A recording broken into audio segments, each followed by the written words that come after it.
je voudrais vous prêcher, vous apporter 7 messages. Moi, j'ai le problème que je ne gère pas certaines fois le temps. Je deviens presque comme Dieu. Pour lui, le temps n'existe pas. Je commence à rassembler, hein? Le temps n'existe pas. Et je vous avoue que dans l'église à ma chaîne, au pont, où j'étais pasteur, plusieurs fois, ça m'est arrivé que j'ai donné uniquement l'introduction. Donc, vers 3 heures, on sera à la maison. Mais je remercie le consistoire pastoral. Dans sa totalité, il est présent, peut-être parce qu'ils vont me juger, ou bien, je ne sais pas. Mais j'ai vu le pasteur Maréchal qui a ramassé quelques pierres dans la cour. Ouais. J'espère bien que ce n'est pas pour moi. Hein. Et un privilège, aujourd'hui, d'être le premier prédicateur officiel pour un dimanche de l'Église, au mois de l'année 2020. Et alors, quand le pasteur Eric m'a envoyé le petit email m'annonçant ce souhait que je puisse prêcher, il m'a amené dans un tunnel de problèmes. Et pour la langue, pour les expressions, les accents, vous utilisez tout ce qu'il faut, les autres, vous les mettez à côté, parce que j'ai un fort accent. OK. Bon, bref. Mais j'ai pensé, je suis le premier prédicateur de l'année 2020, qu'est-ce que je dois dire, qu'est-ce que je dois apporter, quel est mon souhait pour l'Église, pour moi-même, quel est le défi que je voudrais lancer dans ces messages. Et je pense que mon souhait, c'est que cette année, on puisse découvrir davantage la personne de Jésus. Amen.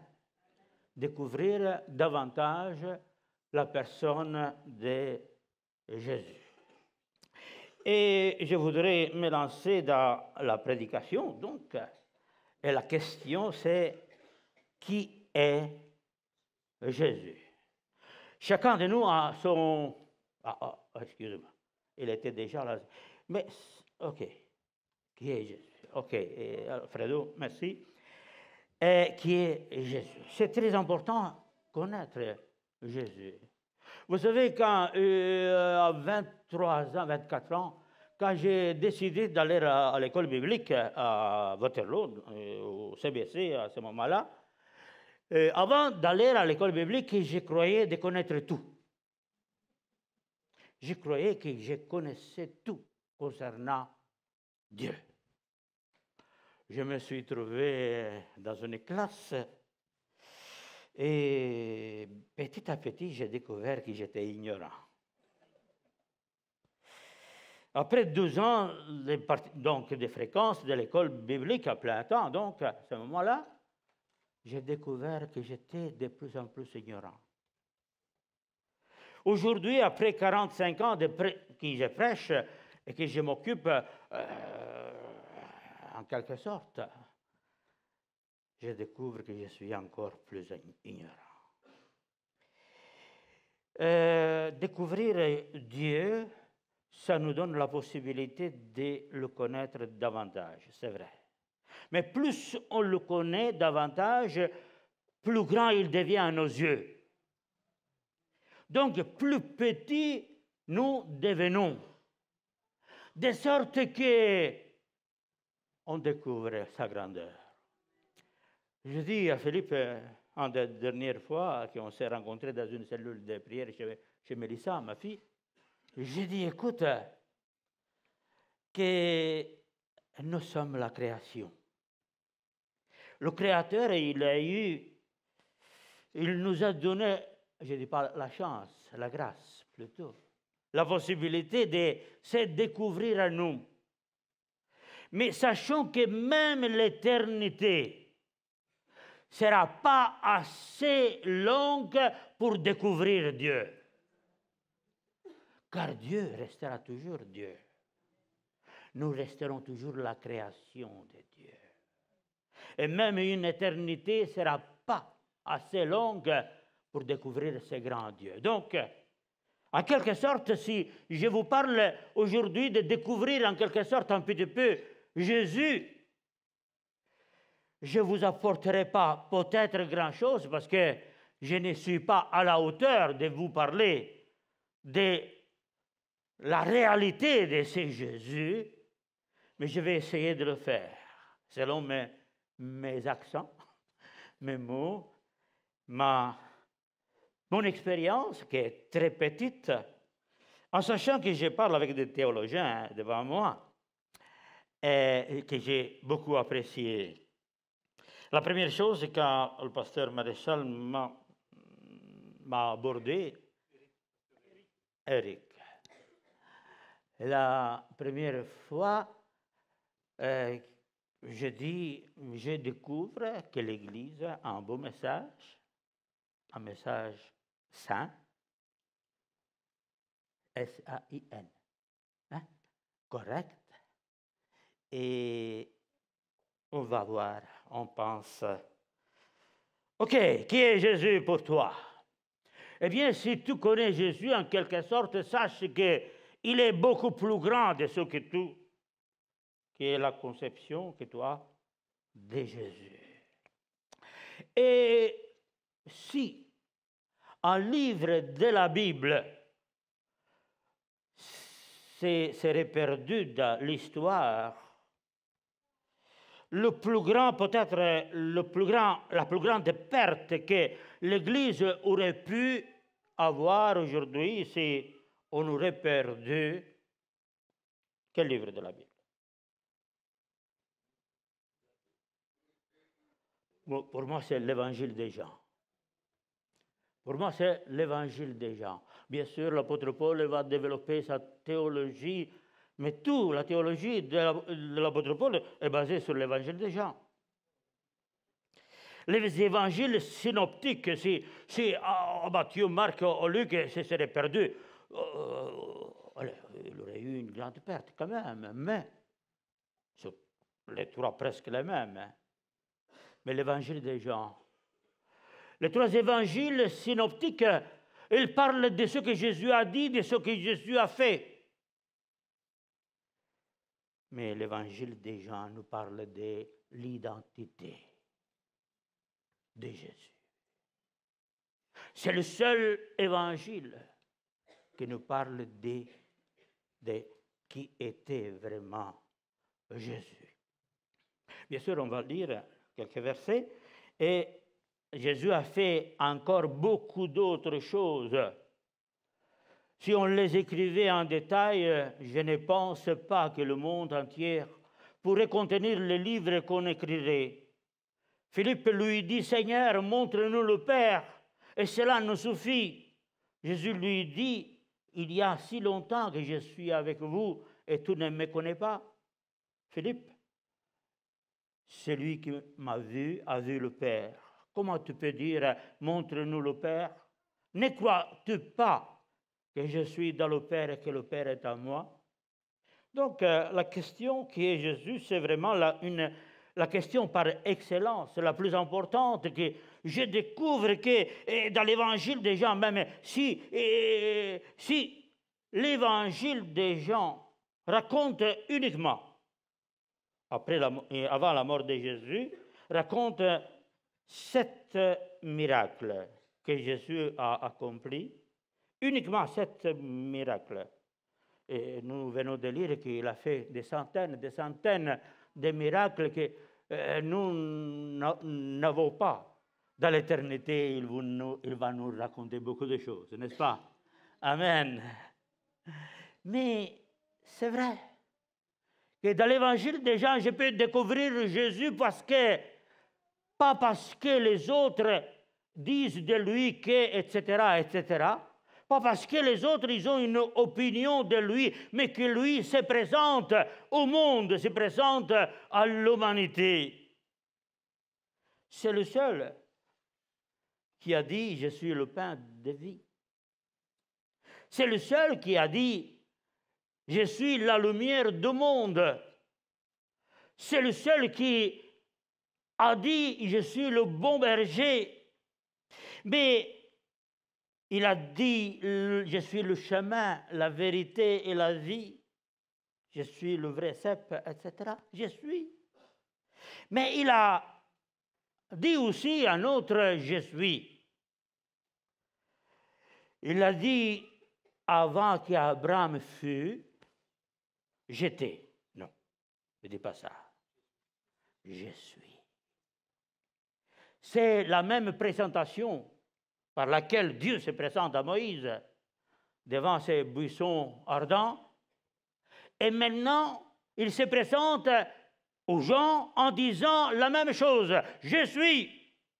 Ce n'est pas pour rien qu'il ramassait des pierres pour le lapider. Parce que Jésus s'est fait Dieu. Mais il s'est fait Dieu ou il était Dieu? Jésus était Dieu. Eh bien, on va avancer et je vais en 20 minutes italien, essayer de développer ces 7 miracles. Je vais m'attarder un petit peu sur le dernier. Mais disons que je vais vous donner quelques simples citations ou bien élucidations. Le premier miracle, c'était, voilà. Je vous avoue que je suis un chimiste, donc j'ai eu une formation en chimie. J'ai fait 5 ans de chimie en Italie. Et la chimie est égale partout. Vous voyez, là, à gauche, il y a la formule de l'eau. Voilà, bravo. La formule de l'eau. 2 atomes d'hydrogène, un atome d'oxygène dans des conditions bien spéciales, une étincelle, et tout explose. Le résultat, c'est l'eau.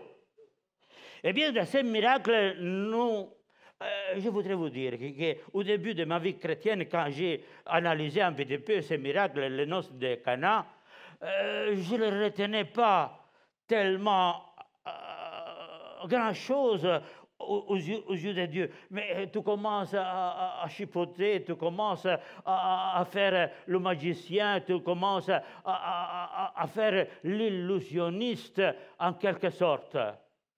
Après, j'ai découvert l'importance de ces miracles. L'importance de ces miracles, ce n'est pas, il y avait un robinet qui liait Cana à Bordeaux. Et là, sur la droite, vous pouvez voir, c'était quoi? À droite, c'est un petit peu plus difficile. Hein? Un petit peu plus difficile. Elle s'appelle l'alcool éthylique. L'alcool éthylique, c'est l'alcool que les Siciliens utilisent pour faire le limoncello. OK, moi, je le fais aussi. OK, donc c'est CH3, CH2, OH. Donc c'est que l'eau devient, au moins, l'alcool est présent à 12%, 13%. D'ailleurs, dans l'étiquette, vous lisez 12, 13, 14%. Mais vous voyez qu'il y a un élément, il y a de l'hydrogène, il y a de l'oxygène, mais il y a du carbonium. Le carbonium. Qui a introduit ce carbonium dans les piles, dans les vases qui étaient destinés pour laver les pieds.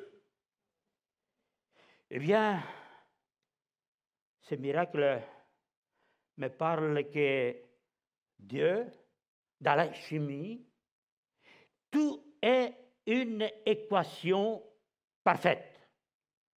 Quand il y a une réaction, le résultat correspond exactement en quantité et en éléments de ce qu'on met ensemble pour la réaction. Et là, il y a l'introduction d'un élément nouveau.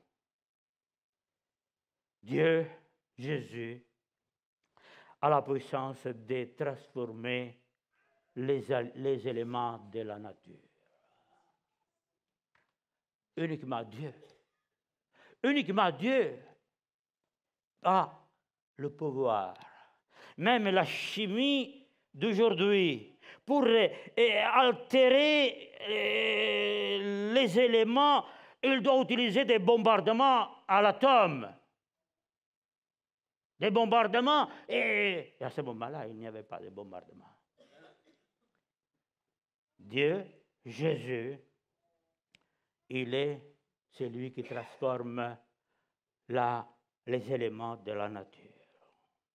Deuxième miracle, voilà, la guérison d'un fils d'officier, d'un officier du roi.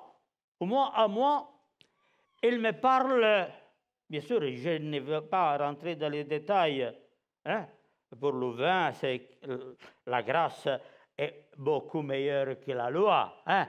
Le vieux vin n'a pas la même valeur que le nouveau vin.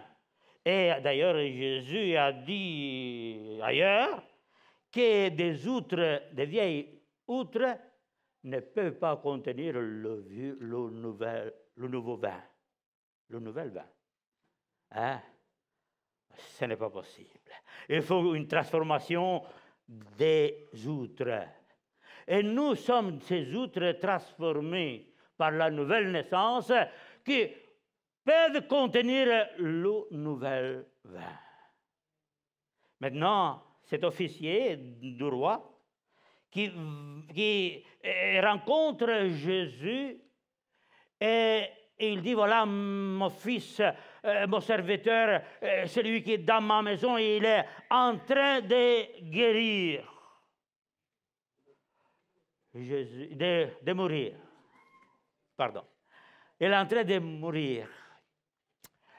Jésus, autrefois, s'est déplacé. Maintenant, il va dire, va, ton fils vit. Voilà, ton fils vit. La foi ne repose pas sur les miracles ou sur les signes. La foi repose sur la parole de Dieu. Amen.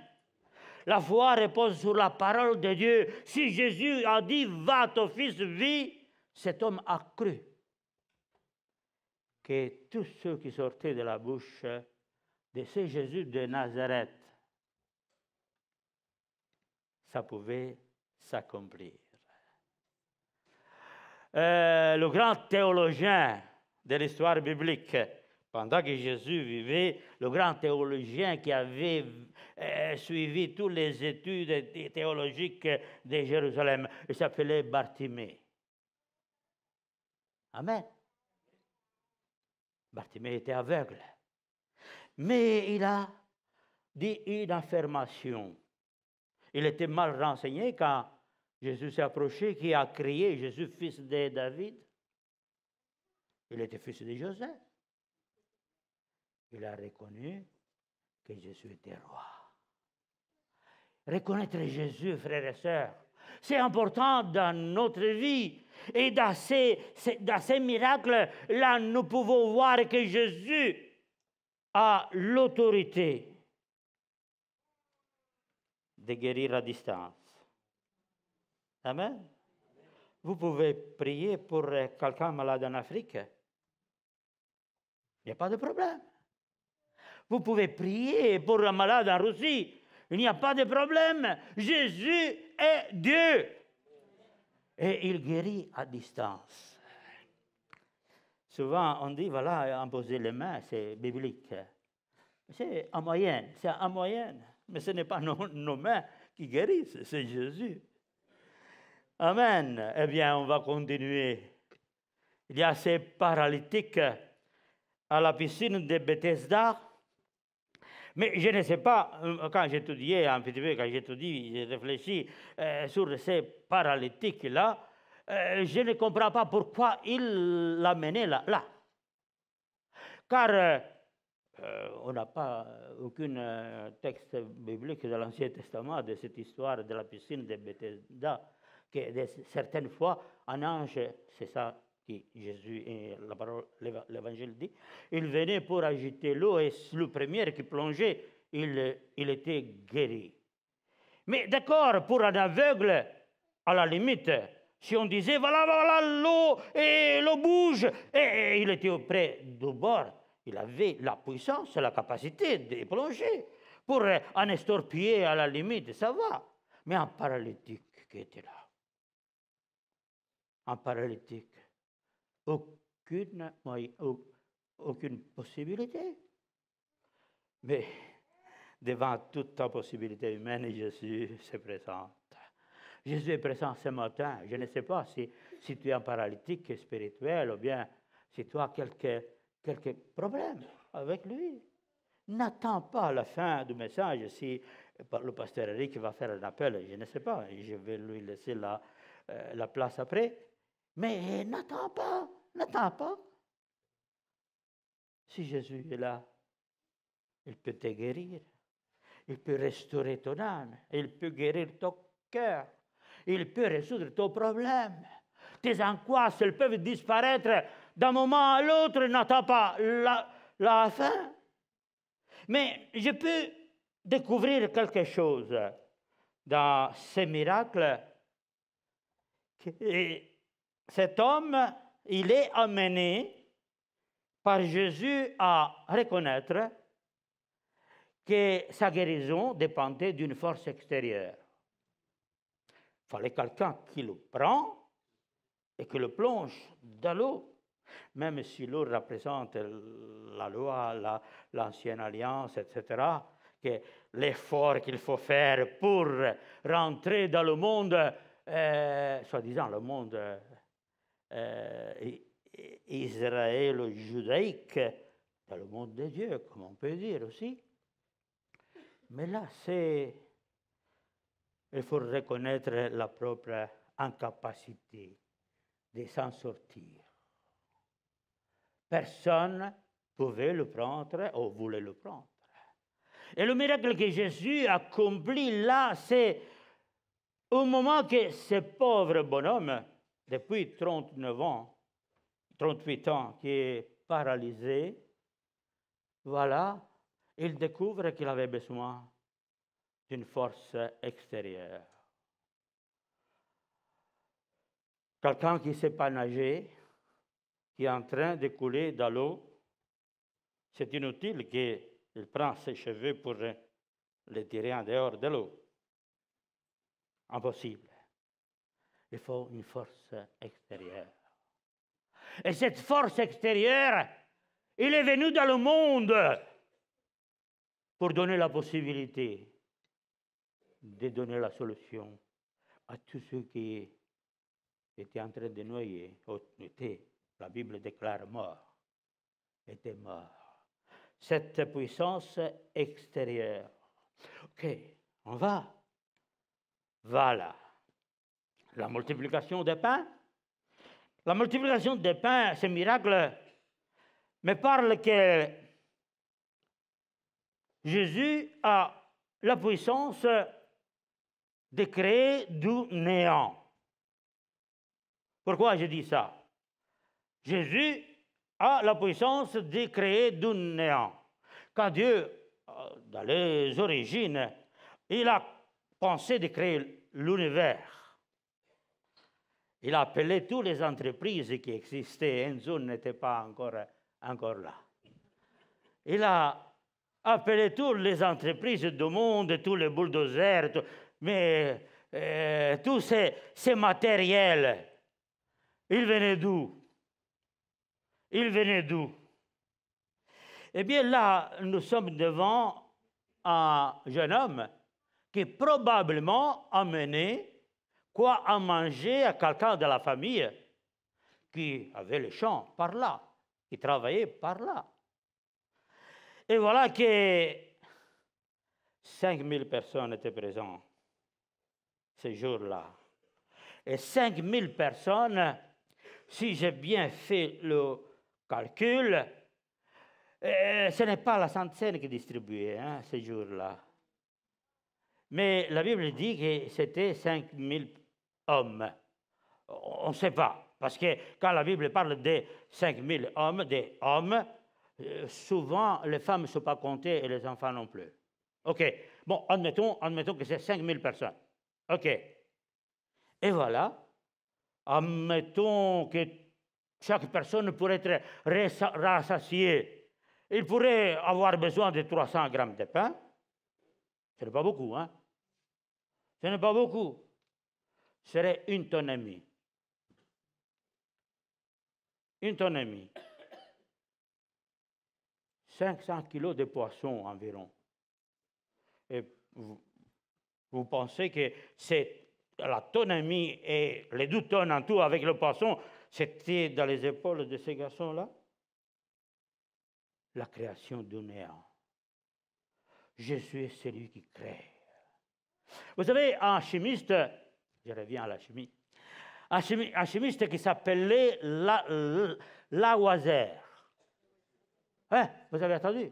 Lavoisier. Il a dit dans ses expériences, à la conclusion de sa vie, il dit, rien ne se crée, rien ne se détruit, tout se transforme. Et c'est vrai, c'est la loi que Dieu a créée.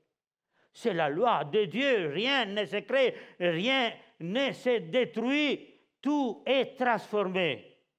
Comme l'eau en alcool, ce n'est pas possible. Il faut que l'introduction d'autre chose.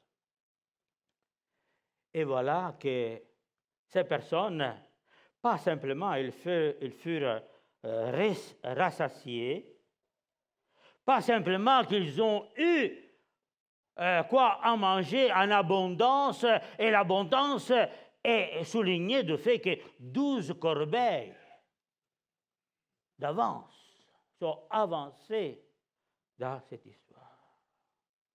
La puissance de Jésus de créer du néant. C'est Jésus-là, c'est le Jésus qui est là présent ce matin.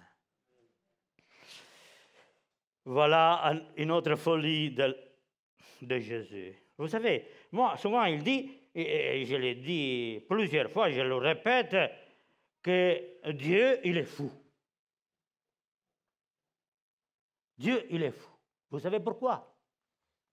Parce qu'il m'a aimé. Parce qu'il m'a sauvé. Et c'est Jésus qui marche sur l'eau. Il n'avait pas de ski nautique. Il n'y avait pas un bateau avec une corde qui le tirait. Il marchait. Je ne sais pas, avec ses sandales peut-être encore attachées à ses pieds.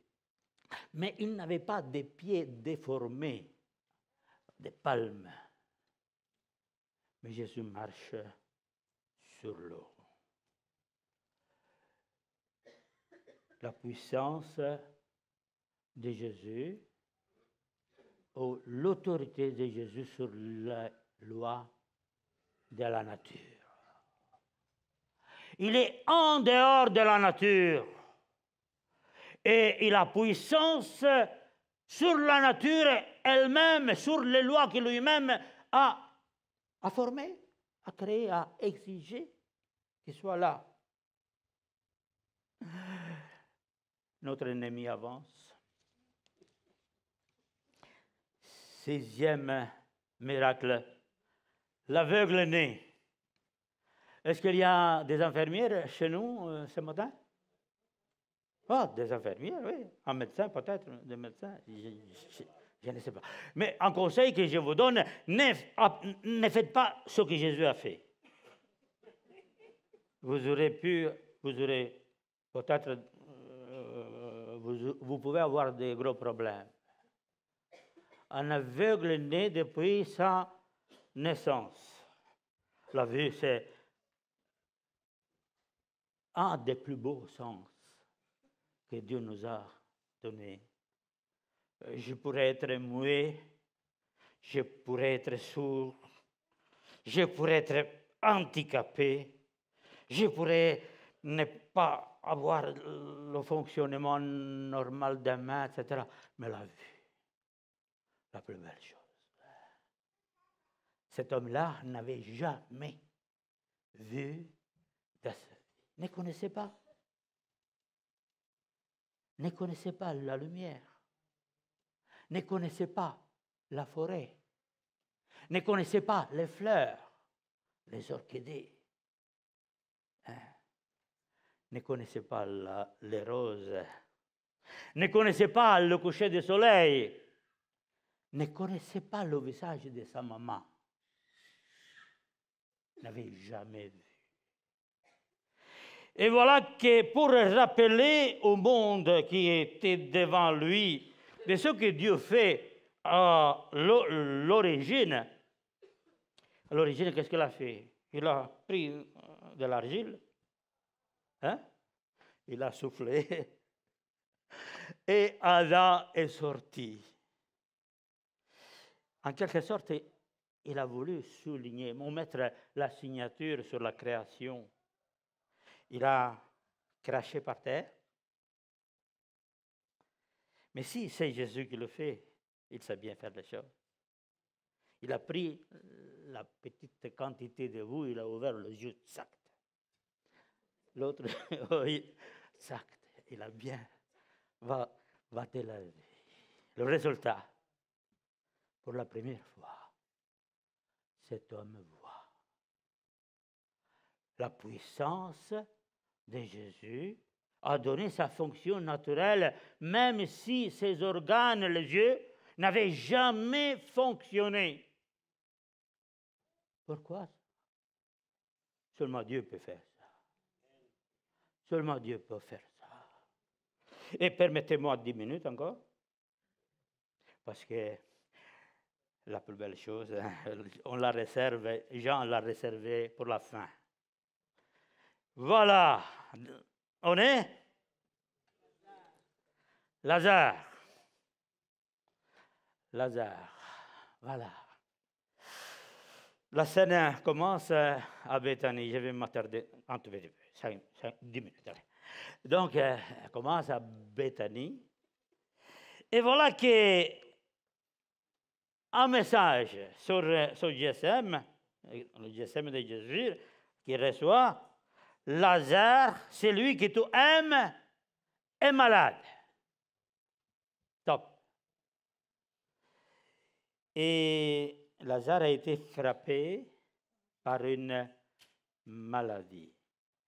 Mais revenons au texte et analysons en quelque sorte un peu de peu. Est-ce que Jésus a été pris ou dépourvu quand il a reçu ce message? Certainement pas. Certainement pas. La Bible nous dit, voilà quelque chose qui va s'accomplir pour la gloire de Dieu. En d'autres mots, c'est moi qui le dis, ce n'est pas la théologie ou les théologiens. En quelque sorte, c'est moi qui prends la responsabilité de cela. En quelque sorte, il a choisi Lazare, son ami, pour le faire passer dans quelque chose, dans un impasse, dans une épreuve, parce que Jésus voulait démontrer à ses disciples, en premier lieu, que lui était Dieu. Vous savez, Jésus, quand dans une partie des cas qui a réalisé quelque chose, c'était un enseignement pédagogique pour les disciples. Il fallait que ces disciples, ces poignées d'hommes qui devaient bouleverser le monde, c'est votre message au début de l'année, le premier message, n'est-ce pas? J'ai regardé sur Internet.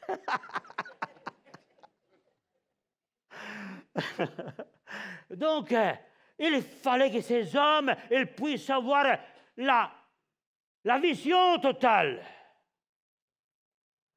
la croyance parfaite, afin que ces hommes-là, ils puissent vraiment croire profondément parce qu'ils devaient faire face à un monde hostile, idolâtre, et un monde tordu comme les Juifs. un monde tordu comme les Juifs. Parce qu'il était trop borné sur la loi, sur la loi, sur la loi, et ils ont crucifié celui qui avait écrit la loi. C'est lui qui avait donné les tablettes à Moïse. Incroyable. La Bible nous dit que la lettre tue. La Bible tue. La loi tue. Mais d'ailleurs, le but par lequel Dieu a donné la loi, c'est pour montrer aux hommes qu'ils ont besoin d'un sauveur, qu'ils ont perdu. Car la sentence que Dieu avait donnée à l'homme s'est réalisée dans le jardin d'Éden. Le jour que tu en mangeras, tu mourras.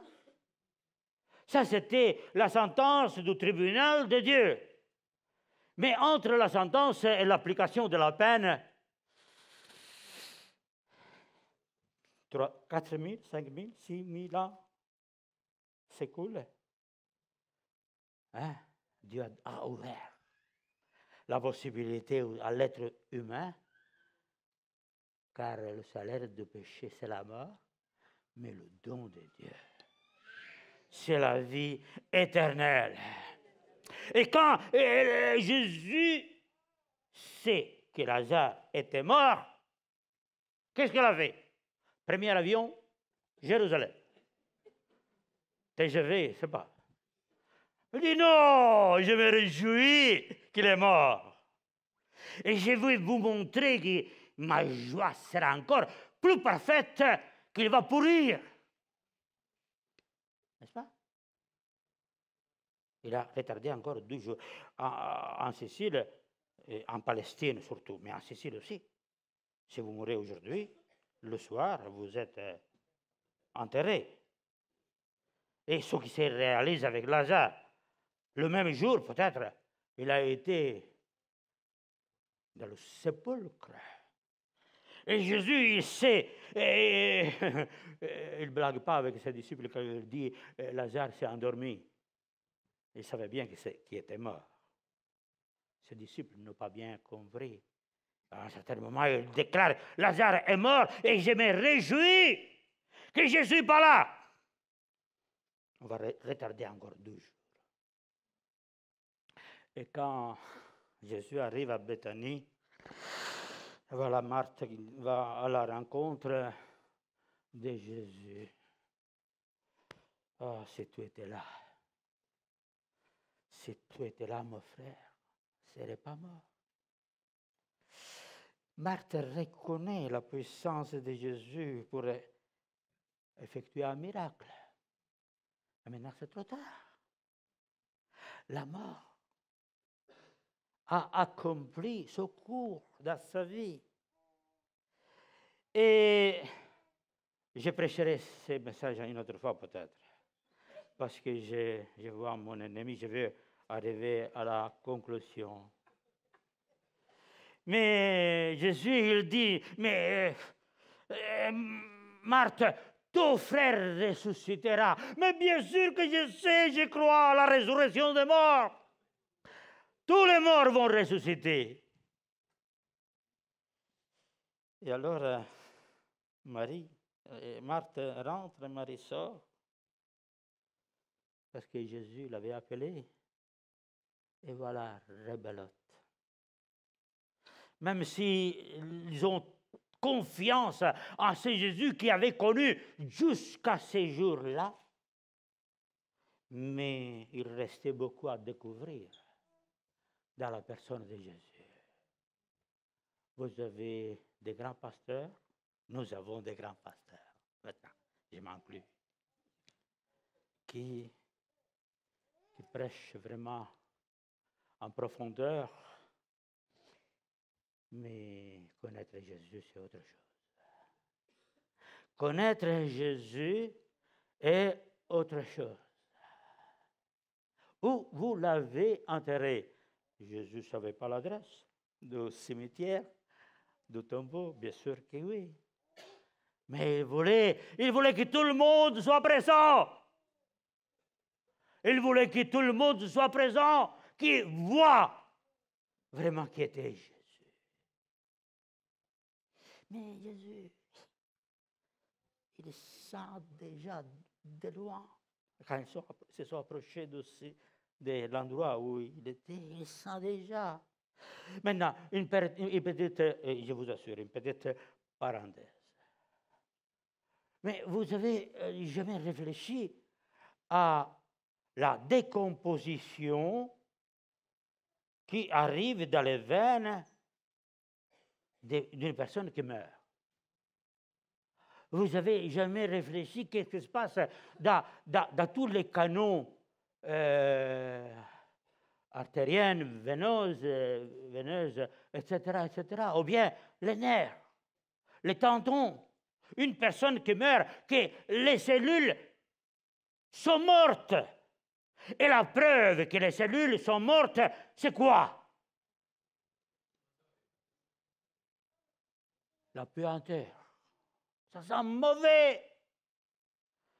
Et Jésus a dit, ôtez la pierre. Voilà, le Créateur est là. Le Jésus, le Dieu Fils. Fils de Dieu, c'est en direct, je préfère Dieu le Fils. Il est là. Il avait moins puissance que le Père, certainement pas. La même chose. Est-ce que le Saint-Esprit était jaloux de ce que Jésus était en train de faire? Certainement pas. Jamais. Un a été jaloux de l'autre.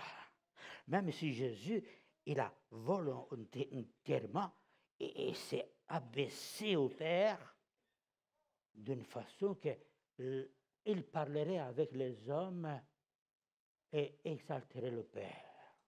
Mais la Bible dit qu'après l'ascension, il dit que le Saint-Esprit va parler de Jésus aussi. Et voilà. Jésus arrive à Béthanie, donc, les expressions humaines de Marthe et Marie, on peut les comprendre. Jésus, vraiment déçu de toi. Tu n'as pas été sensible aux SMS. Je te croyais plus près de notre famille. Alors là, je ne te reconnais plus. Si tu étais là, mon frère, serais encore en vie. Il y a un détail que peut-être les pasteurs ne seront pas d'accord avec moi. La Bible me dit que Jésus pleura. Mais est-ce que vous ne savez pas que Lazare devait ressusciter? Oui ou non?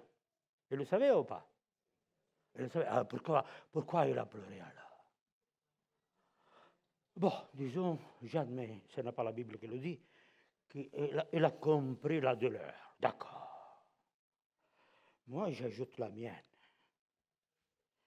Il a vu l'incrédulité. Il a vu l'incrédulité. Il avait réalisé que malgré tout ce qu'il avait fait, et malgré tout ce qu'il avait dit pendant son ministère, les gens n'ont pas encore une claire vision de lui. Et encore aujourd'hui, aussi peut-être. On ne sauve pas grâce, ce n'est pas parce que nous connaissons Jésus. Nous avons accepté la grâce de Dieu, on est sauvé. Mais sachons que ce Jésus est beaucoup plus grand de ce qui est ton expérience. Et voilà. Il y a dans l'original une seule phrase dans la Bible sans verbe. Il y a, si vous prenez du premier verset de la Genèse jusqu'au dernier verset de l'Apocalypse, toutes les phrases, il contient au moins un verbe. Et d'ailleurs le verbe, une phrase sans verbe n'existe pas, n'a pas de sens. Hein? Là, Jésus, il dit une phrase sans verbe. Lazare, juste à côté. C'est la traduction du grec qui est une traduction que c'était la langue officielle à ce moment-là. Jésus n'a pas parlé en grec, il a parlé en aramaïque. Non, arménien. Aramaïco. Voilà. Mais il dit Lazare juste à côté. Alors il y a deux miracles qui se sont vérifiés.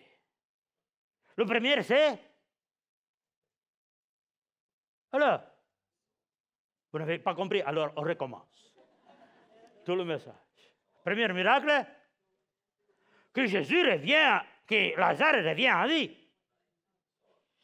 Mais je défie maintenant chacun de vous, surtout les jeunes, bandés comme Lazare, liés comme Lazare, avec des bandes qui allaient autour à travers des cheveux jusqu'aux pieds.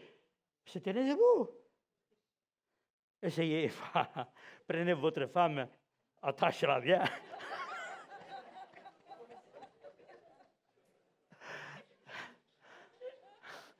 Voilà, il était debout. Il était debout. Si on pourrait avoir, et peut-être aussi on va voir, le film de ces instants. Qu'est-ce qui s'est passé à l'intérieur du corps de Lazare? Qu'est-ce qui s'est passé dans ces instants-là? Le processus à l'envers. Le processus à l'envers. Il revient en vie. Les cellules se réveillent. Le cœur commence à pomper. Le sang commence à circuler dans un instant. Qui était ce Jésus? Certains, ils ont déclaré qu'il était un imposteur. Je déclare qu'il était Dieu.